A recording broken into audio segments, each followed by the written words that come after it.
আসসালামু আলাইকুম রহমতুল্লাহ। পবিত্র নগরী মদিনায় আছি, মসজিদে নববীতে এশার আজান হচ্ছে। তো এখন আসলাম যে জমজমের পানি খাবো। তো জমজমের পানি খাওয়ার আগে এক ভাইয়ের সাথে দেখা হলো, বাংলাদেশি উনি।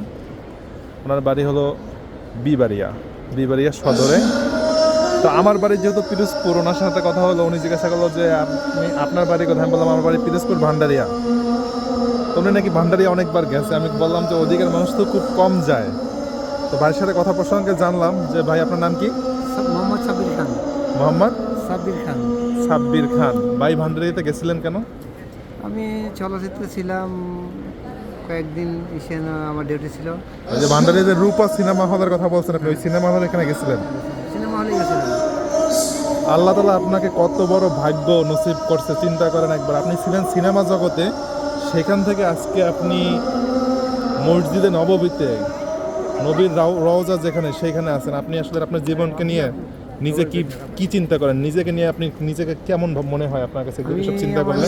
বর্তমানে আমি নিজেকে নিয়ে অনেক গর্বিত। আমি মসজিদে নববীতে কাজ করতে পারতেছি। আল্লাহকে শুকরিয়া, রিয়াজুল জান্নাতে দৈনিক আমার দেখা হয়। তো এখানে কত বছর যাবত আছেন? আমি 10 মাস যাবত আছি। আল্লাহ তাআলা আপনাকে এরকম ভাগ্য নসিব করছে যেগুলো আমাদের স্বপ্ন, আপনি এখানে আছেন। এগুলো আসলে আমাদের কাছে খুব ভালো লাগলো শুনে।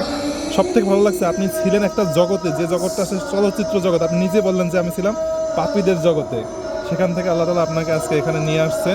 আপনার জন্য ভাই অনেক অনেক মানে দোয়া রইলো, যেন আপনি দিনের পথে থাকতে পারেন। এইটাকে উসিলা করে যেন আপনি পরকালের জন্য, আপনি যে পূর্বে যেগুলো করছেন সেগুলো সব পাপ মোচন হয় আপনার, এবং পরকালে যেন আল্লাহ তাআলা আপনাকে মাফ করে জান্নাত নসিব করে।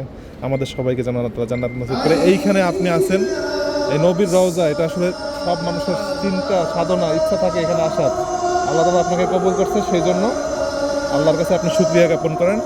আলহামদুলিল্লাহ, আমিও করি। ঠিক আছে ভাই, ভালো থাকবেন ভাই, ইনশাল্লাহ।